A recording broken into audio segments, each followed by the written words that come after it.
you might think that you can go ahead and ship the change for your website without testing. But at the end of the day, if it's wrong, then you're gonna lose what, hundreds or thousands of dollars.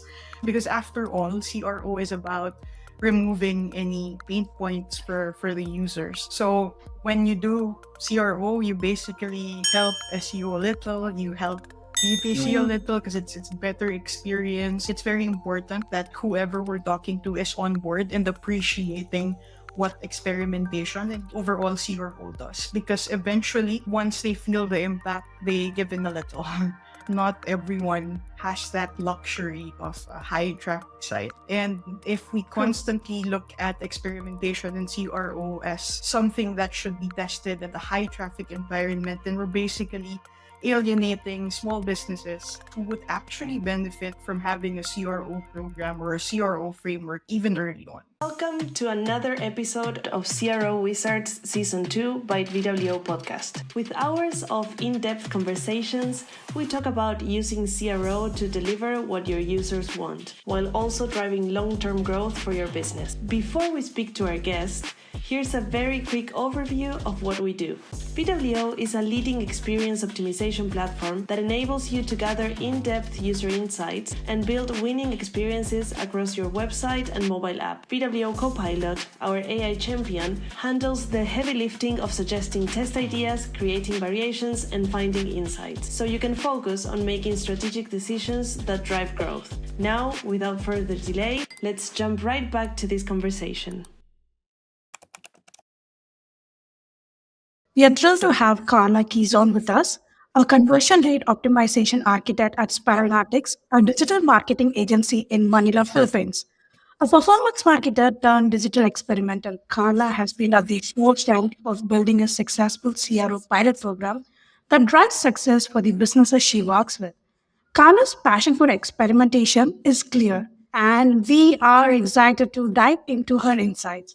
Hi, Carla. Hi, Shavi. That was such an introduction. Thank you for having me here. Welcome to. Thank you so much for joining us. Welcome to CRO Wizards Season 2 by VW. Thank you. Thank you. I'm happy to be here. How are you and how's the week been so far? Well, actually, toward the end of the day, so I'm a little tired, but I'm super excited to be here. Oh my God. Oh my God. But it's almost the start of the day for us, so we are almost on the polar opposites. That's true. Cool. So, yeah. So, Carla, anything exciting that you're working on right now? Personal, professional? Right. Maybe let's go with a professional. I'm actually trying to onboard a few new clients here. So I'm getting ready to start my analysis for that. So super exciting. Every start is really exciting for me. Oh wow, new clients, new beginnings. So my best wishes. Yeah. So Carla, since you mentioned new clients, I would really love to understand what data points do you look at to build a company's optimization plan since you're planning to onboard new clients as well. How do you balance between qualitative and quantitative data to get a complete picture? Right, that's a very packed question, Sherry. So actually, I think with all experimenters, you all start with the basics, at least in analytics, a data point that you're looking at to manage every day, and at least a heat map or a session recording to get from the qualitative side of things. It starts with the basic because accept it or not, most of the companies don't actually have any. So you get with the most basic and then you see what you have right there. If they have historical data, then good, we can look into that. But if not, I let it run for at least 30, 45 days to see what's happening. And in terms of balancing that, it actually depends on the question you're seeing from the initial set of data. Well, at least I'm seeing from the initial set of data that from the audit that I'm doing. So, say for example, I have a question on why there's such a drop off, or there's such a long time. They're staying a long time on a certain page. Then that's when I start to ask questions. Maybe do some user testing, or maybe do some surveys. So the basic is just at least 2 data points, and then we expand from there. Got it.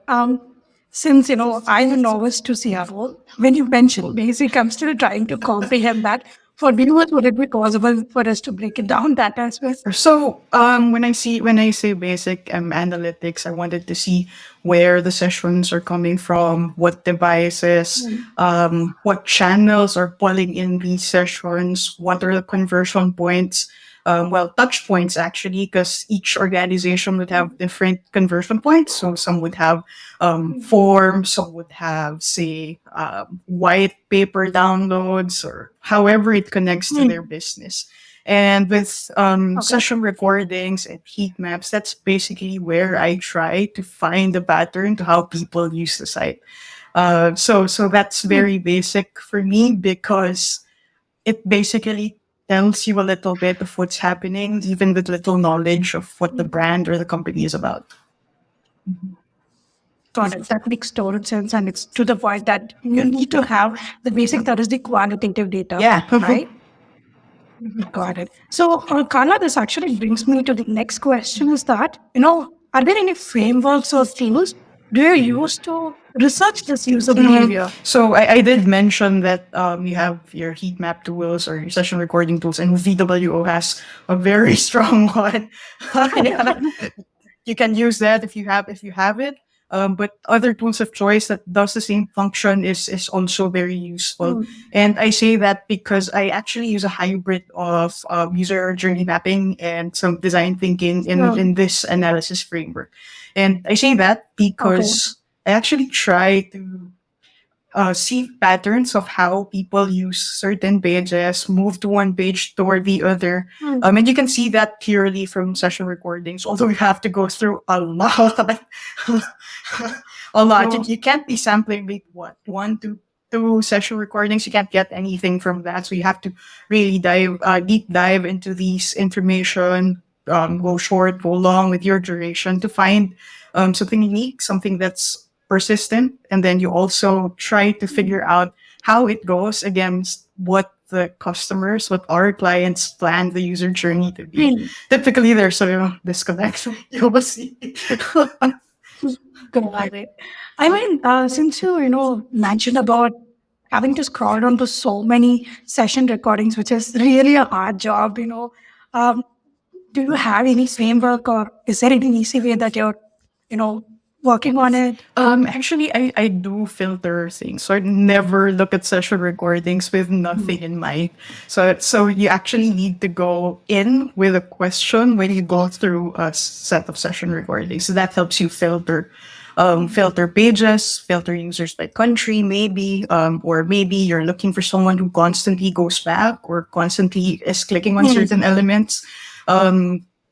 Tools usually have a way to filter these. And then, well, there's AI for some of these tools that helps you. Yeah. Yeah, there's AI who helps you look for the insights there. But since, AI is still kind of new and maybe it's still learning from how we CROs use the heat map tools, it's not always that accurate yet. So you really still have to check if they are actually reporting a pattern. It's actually there. Got it. So to summarize, it is better to segment. So slice and Yes, dice data. definitely slice and dice. Never go shoot your shot blankly.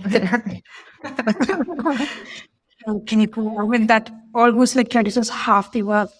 Got it. So also, Carla, I was just wondering, when it comes to testing, what are some best practices you think are overrated and which underrated ones should be followed more often?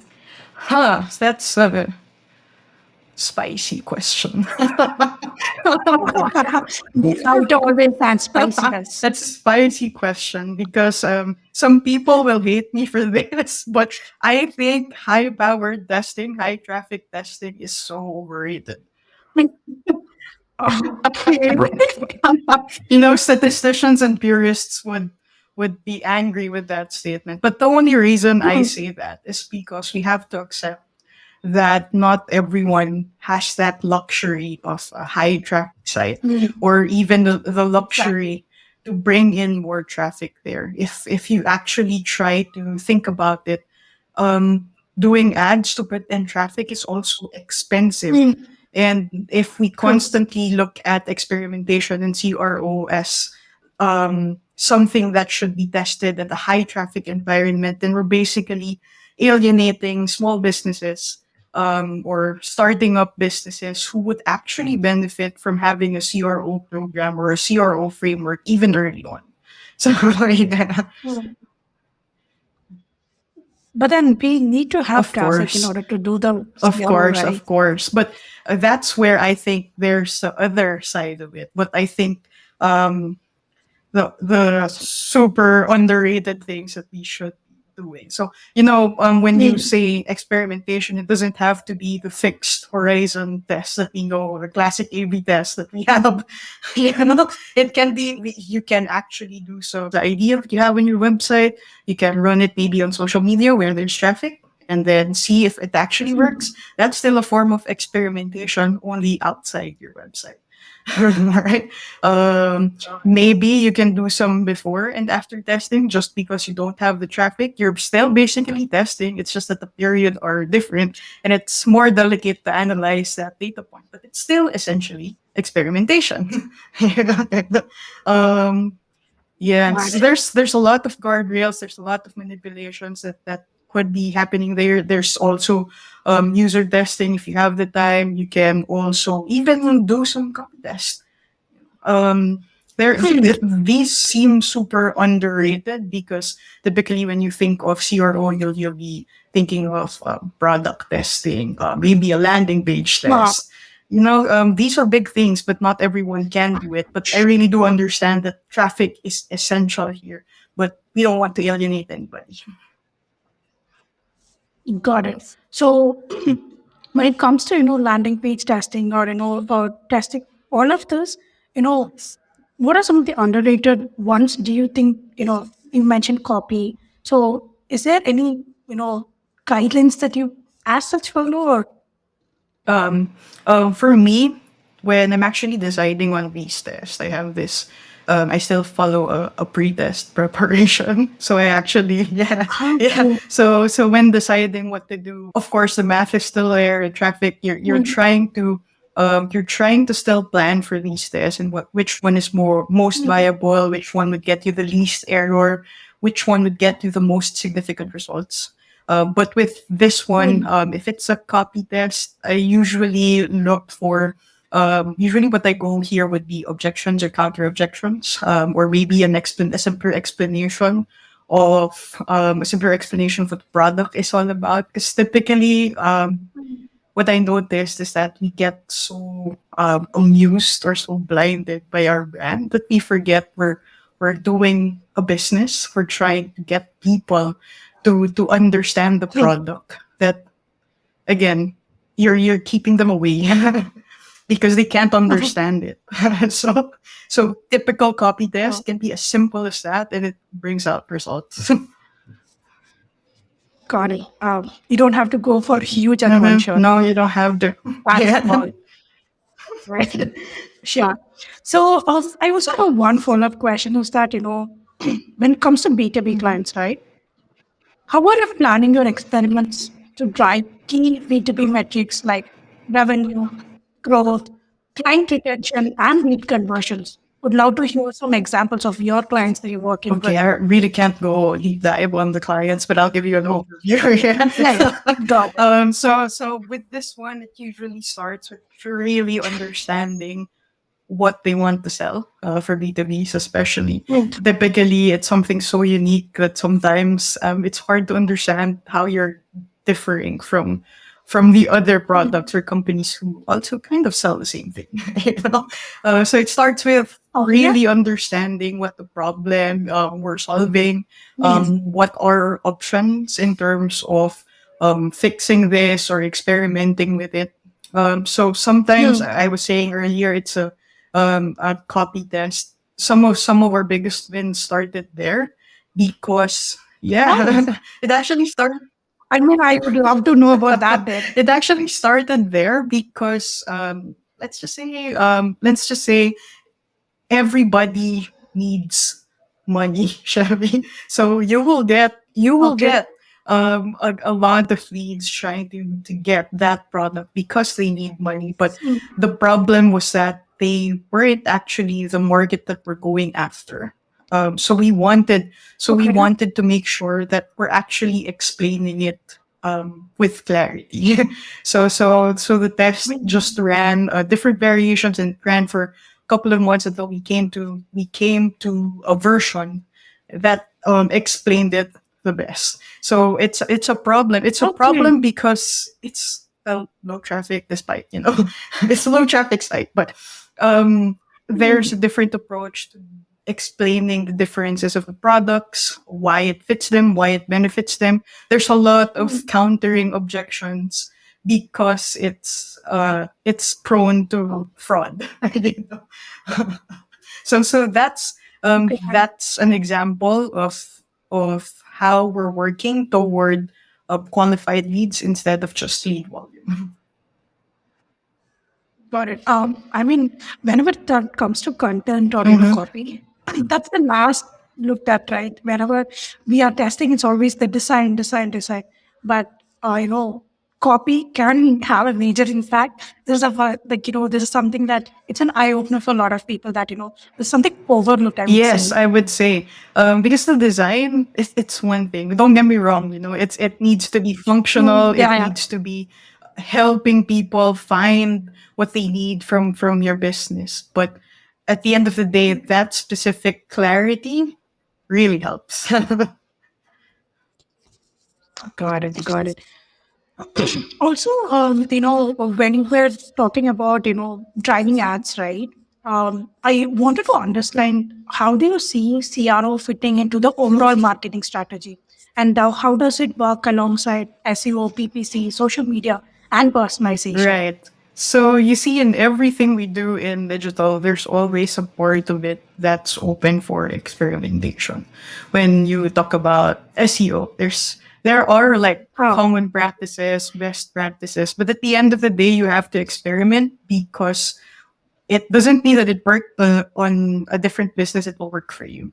So I think how CRO fits in all of this is to help us be more tactical and be more mindful of how we set up these tests. Because after all, CRO is about removing any problem points, any pain points for the users. So when you do CRO, you basically help SEO a little, you help PPC a little because it's better experience, explain things simpler, more clear. There's there's effect, a dotted line, if you will, on all of these because if you are more mindful of the fundamentals of CRO, you have good effect for all of these things, especially when you do ads. yeah. I mean, you are paying so much to bring in the traffic, and Exactly. uh, so, whenever someone brings in a lot, the traffic to ads, uh, how do they ensure that the pages are optimized? Because that's the money, that they have to spend compared to all the other platforms, isn't it? Yeah, exactly. I think the most basic that you have to look at if you're trying to put to bring people to your page through ads is to make sure it's working. That's the most basic thing. Believe it or not, I've seen ads run and point to a landing page that just isn't working. So if you Wow. click on elements, it will lead you elsewhere, something irrelevant or not at all. You'll find things there that are not explaining the things that they say are explaining. They say you can download something, but it doesn't. And I think the worst thing that I saw there is that I was sent to an ad that was completely different from what was on the ad. Yeah. So it's not, yeah, Oh, it's the little wow. things that you want to make sure um it's functioning properly because what a click is like what $5 depending on your industry, maybe $1.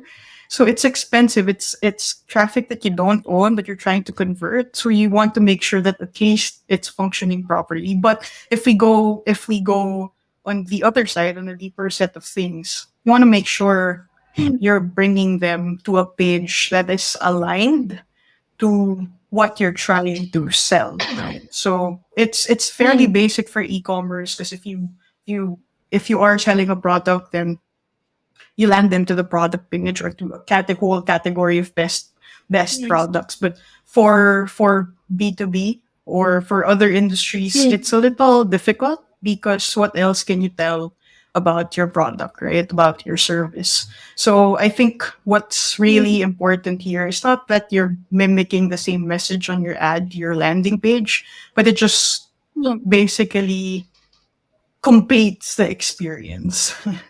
So yeah, Got it. that's one thing. I mean, I was really surprised when you told me that, whenever you click that, it's not Exactly. working and, it's not redirecting to the page. That's almost like wasting money it's or time. it's yeah, it can be as basic as that. And I don't think it takes a genius to know there's wastage there. Got it. Since we're talking a lot about ads, I do recall that you mentioned something about Yeah. pretest, right? So, so you have developed a PPC test calculator inspired by experimentation features for a more data-driven approach to advertising. Yes. Could you share more about it? So much more interesting to know. Okay. So I was telling you about how expensive clicks are, right? Yeah. So Yeah. with when we talk about experimentation for advertising, typically what the approach is, it's a fixed horizon test that say you will end the test if you achieve 1,000 clicks on the test. But 1,000 clicks, if it's a $5 click, is $5,000. So that's Yeah. a lot of money to define whether or not it's a success, or if you should continue testing it further. And well, the PPC calculator was inspired by what we're doing with experimentation in CRO, so that we have an ability to tell whether or not um, we should continue. If you look at the other side of CRO, one of the key things that we want to do there is to mitigate losses and risks. And with PPC, the risk is losing money through ads that are not working. So with the PPC calculator, it basically tries to simulate how many clicks you should be having in a certain amount of time, Oh, and how much okay. uplift you are getting according to that plan. So it starts with understanding who the audience is, because if you're planning an ad campaign, you'd likely know how big of a reach or how much audience you're going to be able to reach with your budget. So Oh, yeah, so you'll wow. be able to do the math a little.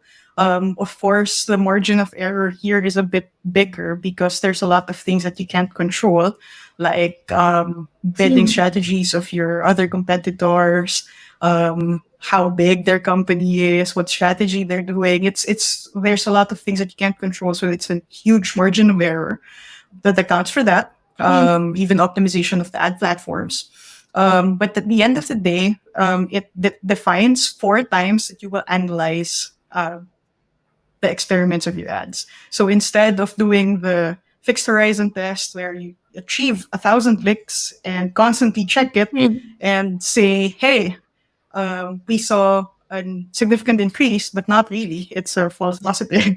Okay. You'll be able to see it on segmented weeks. So, for example, the first week is like week 3.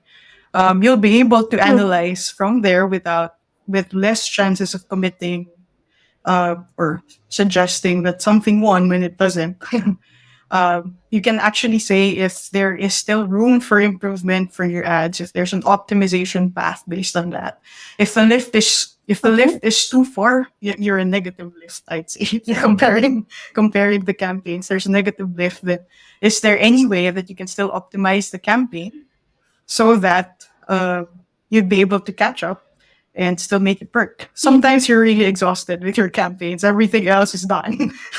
All you can do is done. No. So instead of waiting on the fourth check, maybe that's week 8 or week 4 or whatever week that is, instead of waiting on that, you can stop on week 2 or week 3, depending on what peak period you are in. So you're basically saving 50% or 75% of your losses from that. That's a huge savings. That's a huge savings, Carla. So, what actually, makes me in awe is that, and not a lot of people would be looking at, PPC on the side of experimentation. And you've created a calculator considering experimentation, which is something really, still blowing my mind off.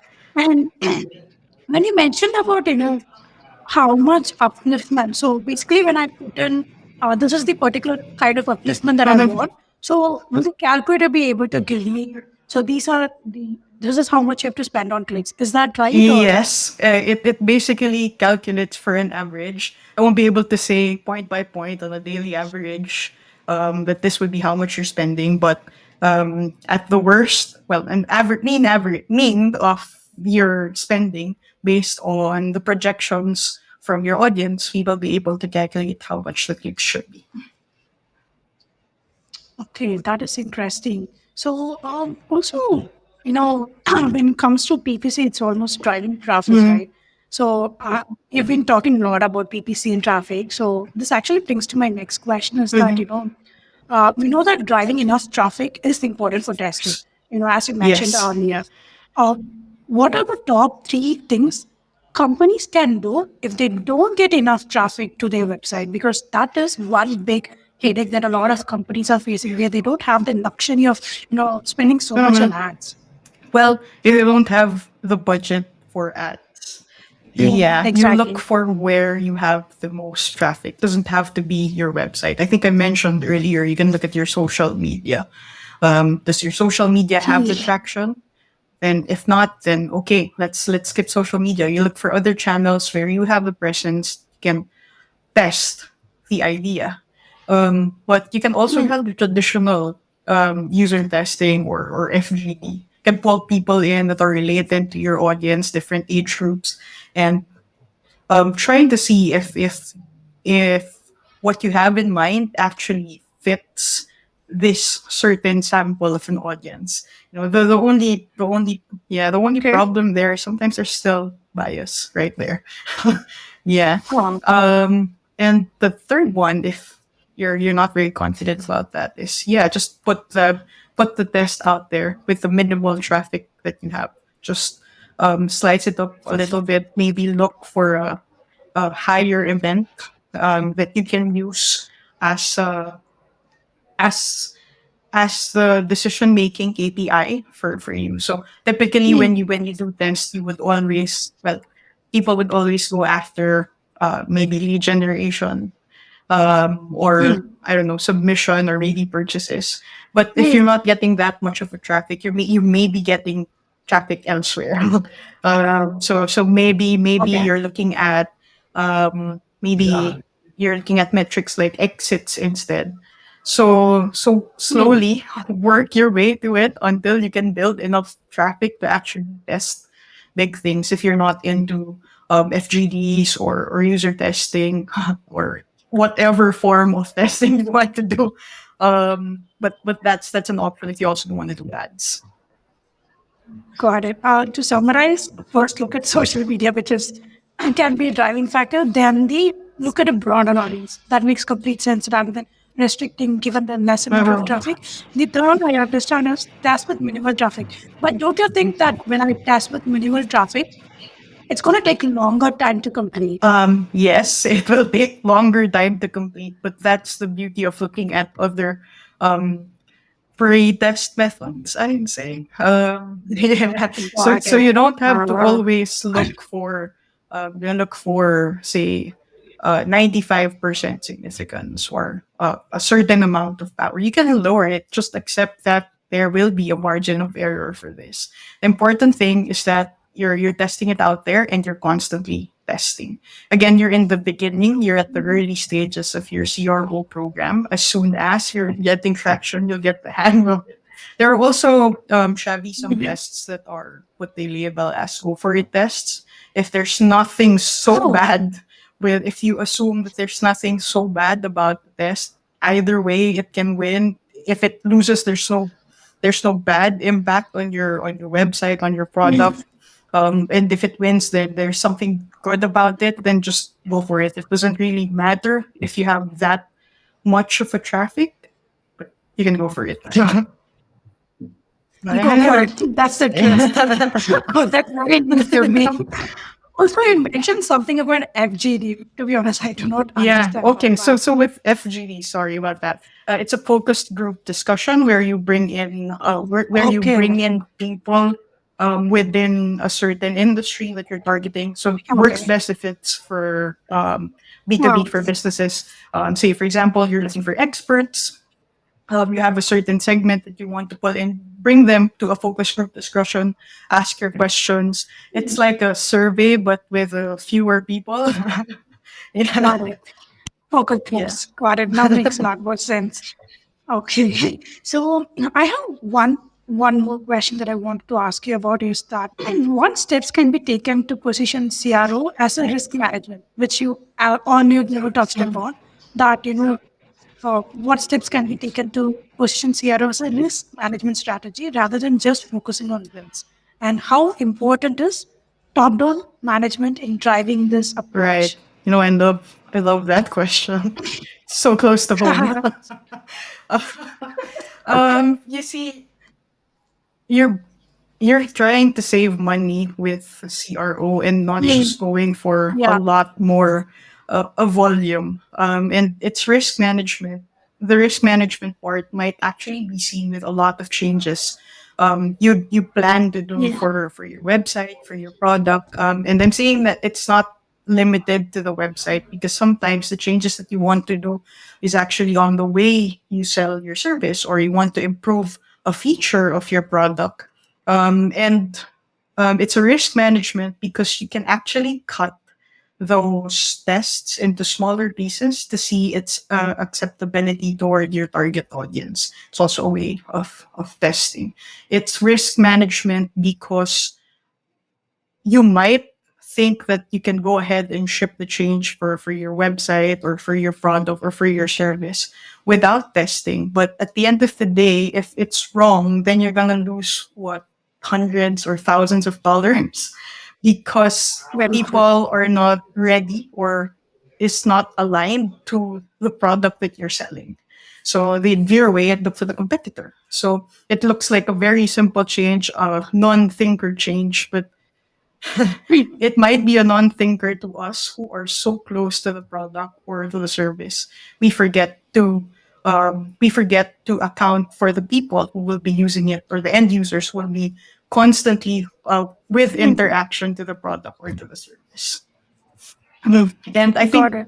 sorry, Since now, go ahead. yeah, yeah, you're sorry, second. I was Yeah, asking and I about think it's very very important that there's a blessing or a go from the top down management because most of the time, no matter how insightful or data driven or data informed your analysis is toward the change against the change, there will be people which sometimes we call as hippo highest paid person in the highest paid person's yeah, opinion, which can stop the change or just push the change without thinking of these things. So it's very important to get the support of those people because it helps you push things or stop things.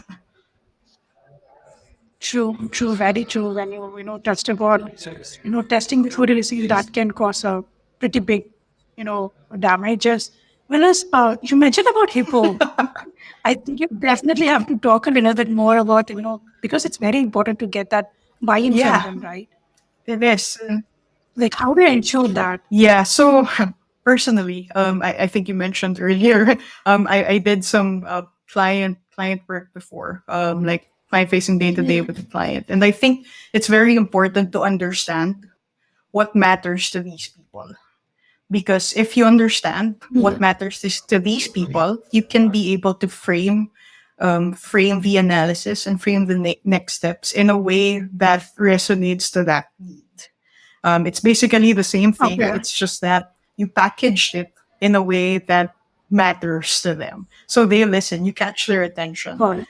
Sometimes these Wait. hippos are very much a visionary.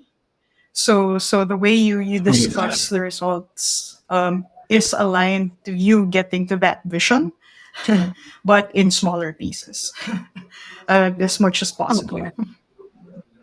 Hmm. Got it. That makes sense. So, since we're talking about risk management, do you think guardrails or something that should always be, put when it comes to testing as well to ensure that we reduce the risk? Yes, definitely.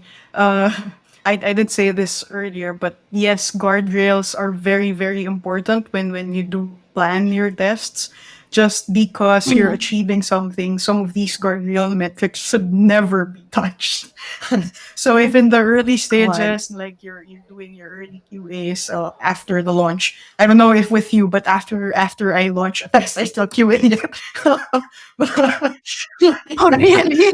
So before I Okay. launch and after the launch, I still queuing it just for my sanity, just to make sure it's functioning properly.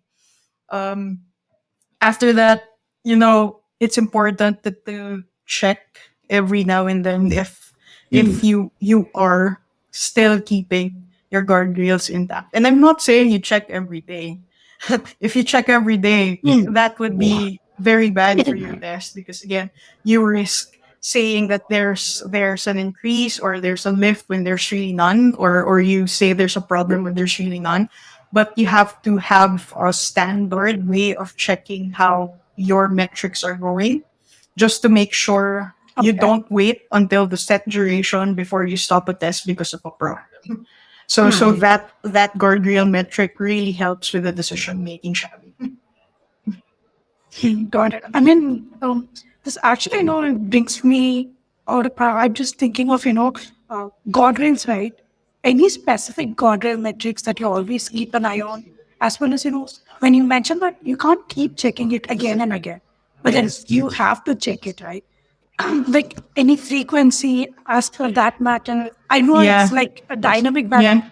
would love to know your thoughts Okay, on so that. shopping, because I usually work with low to mid traffic sites, I usually go after that four times peaking in a test. So in Okay. segmented times, like maybe 3 4 weeks, according to the pre-test calculations. That's when I actually check how my guardrails are. I try not to peak yeah, Okay. in between because I don't know. I don't want to make an assumption before it's ready to for me to make an assumption. But that's after you QA, after you post live QA. Okay. Okay. And if you're asking me what guardrails I usually look at, that totally depends on what I'm trying to solve, what my hypothesis is. Okay. But typically, that would include my engagement time on the page, average engagement time on the page, or a bounce or an exit. So I don't want to be worse than how it was doing before.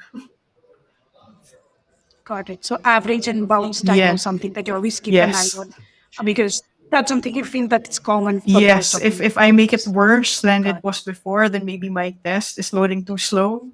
Maybe there's something wrong with how it was launched, or maybe it's more difficult for them to use the variant than what how I started it with it on the control.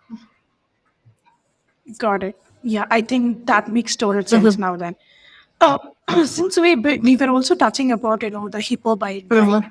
So I wanted to ask, like, let's say you want to push an ambitious testing idea to improve experience or conversions for a client. What steps do you take to get there and buy it? Because this is clients again, right? Oh, yes, this is a very difficult question. Because I it's a know, very right? difficult situation you have to go through. So, I usually start with the best scenario possible, Shabby. So I start with presenting them with the best case implementation of the experiment. Okay. Yes. And then, but while I was writing or while I'm preparing the best case, I'm also thinking some steps ahead that I would have to break down the test because probably, again, to your point, I'm too ambitious with the test. So I'll break it down on the simplest version. Um, for them, maybe break it down to the simplest function for them, so it takes less development time or design time.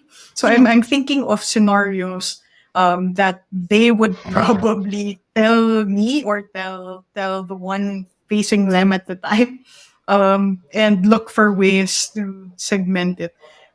What happens usually is that they have questions, or they feel like um, it's too much time to do, or it's not that aligned to the direction they want to take. So what happens is that I actually encourage them to try and test the idea that they have versus the idea that we have. I'm not there to show them off that it's wrong. I'm not there to do that.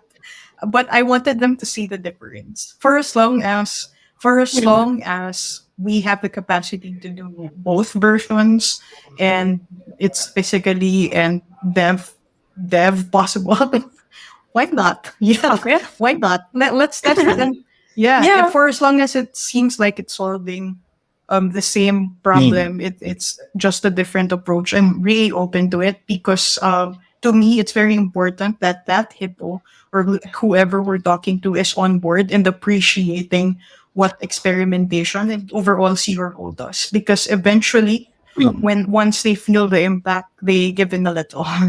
They're more open to riskier things, to weirder things, to something that's not in their belief. But at the start, I personally try to give in as possible, just as much as possible within the range of the problem and the possible solutions. Got it. Yes. Got it. I think now we get the essence that you start with your best case scenario and then you segment and break it so that it's not overwhelming for them. And then if they also have a different approach, let's test it out. Yeah, I'm not one to say no. I'm one to say let's test it out. Got it. I understood. So, Carla, we've been, discussing about AI during the session recordings. I like to get your insights on, how is Gen AI shaping CRO and what limitations you think it still remains? Okay. I think AI is actually making a lot of movement. In the US and Europe, maybe.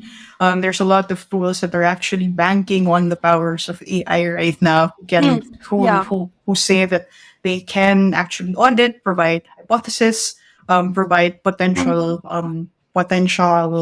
testing variants for your tests. Sorry, for the problem that you have based on their audit, and that's cool. But there's also others who use Gen AI to do the to run the analysis for them. I did see earlier that we're looking at quantitative data. So some people Yeah. run that data into AI to try and figure out what the gap is, and it helps if, especially if you're a small team. Some people might actually help ask the help of Gen AI to produce the codes that you would do. Yeah. Okay. But you were asking about limitation, and I'd say the limitation is its correctness. We're kind of in the early stages of using AI for CRO. So Yeah. if you do use AI, still triple check if you can. It helps, especially if there's someone who's very familiar with what you need from AI to double check. I have high hopes that AI will be able to streamline the work that we do for CRO because it's very tedious. But right now we have to feed it good information, because I think AI is really just as good as the information we put in, as the prompt we put in there. So if you ask me, it's actually a good brainstormer if you're feeling stuck. Because I personally use it that way. If I'm feeling stuck and I feel like I'm having this brain rot or something from looking at the data, from looking at their website, from looking at all the available data points, I sometimes talk to AI to brainstorm with me and see what am I missing. And I'd say it's not always correct. They'd say you're missing this, you're missing a CTA, for example, you're missing FAQs, for example, but you know that your site has one, and you check It has one. So what it tells you is, hey, maybe look at your technical implementation. If I'm not getting it, then maybe there's something wrong with how I implemented that schema or something. It just gives you a sense Yeah. checking right now. But I don't know. Right now, it's a good soundboard. If you're lost. Got it. To summarize, when you're stuck, you can get some inspiration from Yeah. AI, but always double triple Yes. check. I'd say. Got it. So we've been talking a lot about CRO, PPC, and revenue. I would love to understand a little bit on the personal side. Like, what's the best piece of advice you ever received? Best piece of advice I've ever received is probably to just go for it. Shall we? Go Yeah. for No, it. seriously, because um when you go for it, you show up for it, good or bad, it's an experience. So you learn, you take something from it. And I think that's the same thought process I put into CRO.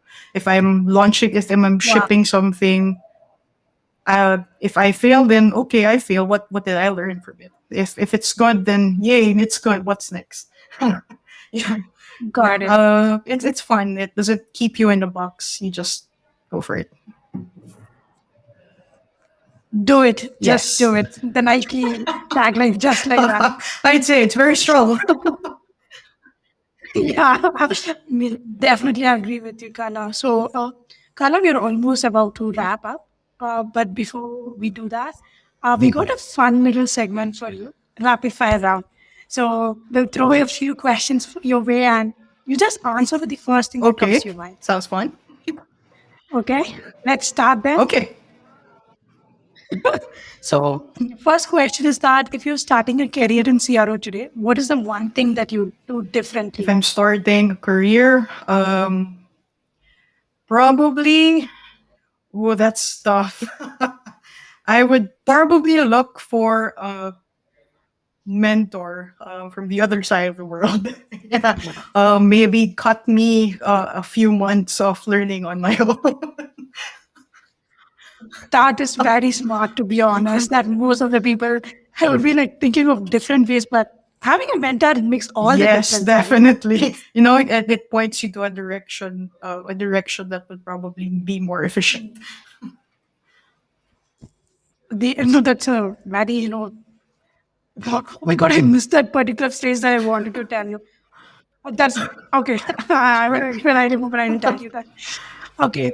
Next question is that a newsletter that every CRO professional must Sorry, follow. what was that?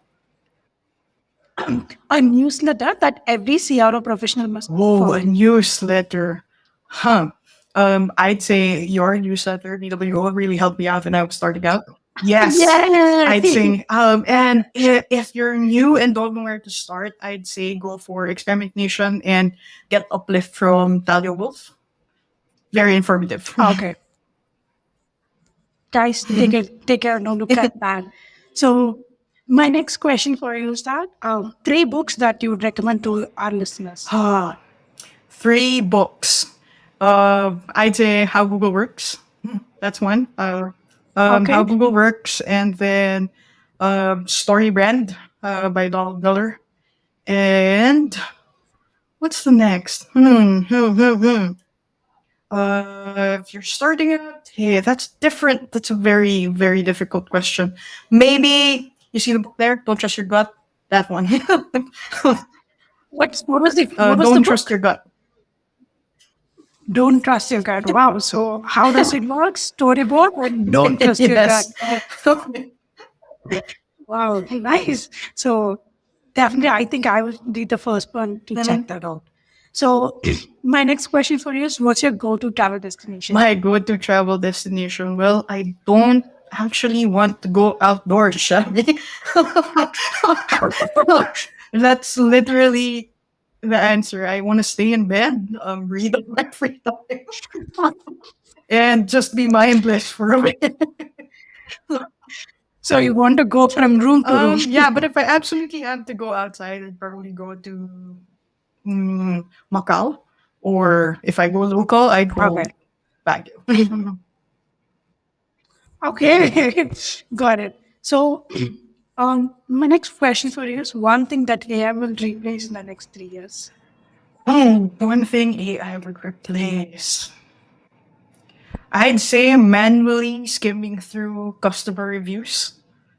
That would be, I don't know if you do that, but that would be something that would probably be replaced. You just tell them where to get it and they'll sort out the reviews for you. That's When probably one thing that would really give me a lot of stuff. got it, sorting customer Yes. reviews. Got it. If not a CRO specialist, what other profession would have you chosen? CRO specialist. Huh. I would probably be an archaeologist, shall we? Really? For a time before I went to the university or before high school, Okay. I was so interested with fossils and history that I thought I'd be an archaeologist in the future. Oh, wow. That's a totally different segment. I know, but I had a friend who told me it's kind of in the same thought process. Oh, right. How does it work? Because with archaeology, you're trying to figure out what happened in a certain segment in time. You're trying to find Okay. evidence of the existence of something, learn something about history with what's in the bone or what's left in the rock. So, yeah. Carbon dating. Is that the right one? Yes. Yeah, I do know something about fossils now. Got it. So, what CRO metric that you wish people would stop obsessing over? Conversion rate, shabby. Oh my god, the podcast name CRO. Seriously, because conversion rate is not an end all be all. It's completely relative to how many people you get into the site, and sometimes it's just not the answer. It just doesn't measure the solution Hmm, you're going after. makes sense. It just dynamically changes. Mhm. Correct. So, my last question is a dream or goal you want to achieve in the next 3 years? Next 3 years. Um, Personally, I think I want sounds cheesy, but I want CRO to be transformed into a decision science. I don't. No, no, Wow. seriously, because I don't know a lot of people who do CRO locally. Exactly. Locally, Yeah. so it's a little hard to push for the fundamentals of CRO to people, and take away their focus from just improving conversion rate. I'm going back to the part where we want this discipline to be more than creating experiments, but to be some sort of a way to mitigate risks and to make you better business decisions. The moment we achieve that, I think we're going to have a breeze with people not obsessing with conversion rates, but actual metrics that help them. Got it. Should be almost like, imbibing it as a culture in any Yes, yes, and organization. it makes CRO part of all the digital marketing disciplines. A little bit about the same thing about what we were talking about earlier. Hmm. Makes sense, Carla. So almost we are about to conclude. Any final thoughts or messages you'd like to share with our audience? I'd say traffic, your website traffic, and conversion rate in general is not something limited to big True. enterprises, to big websites. If you're starting out, if you're a low traffic site at the moment, your best friend would be operationalization. So if you have the numbers already, make numbers make sense for your business, and CRO will not be something that's just for the big brands. It'll be for you too, even if you're starting That's very true. CRO is not a out. fancy one. It is applicable to every other businesses, just like, how other brands are using. Very true, Carla. That's like wise words to know. You have to know. Thank you, Shavi. So, so that's the wrap for today's episode, everyone. A huge thank you, Carla, for joining us and sharing such valuable insights, especially really inspired by your PPC calculator. I'm going to go and try that out. And, the books, everything was so My insightful. pleasure, Shavi. It was nice So, speaking with you. Thank you, guys. it was a pleasure having you. And, you've been a great guest for us and, having a very engaging conversation.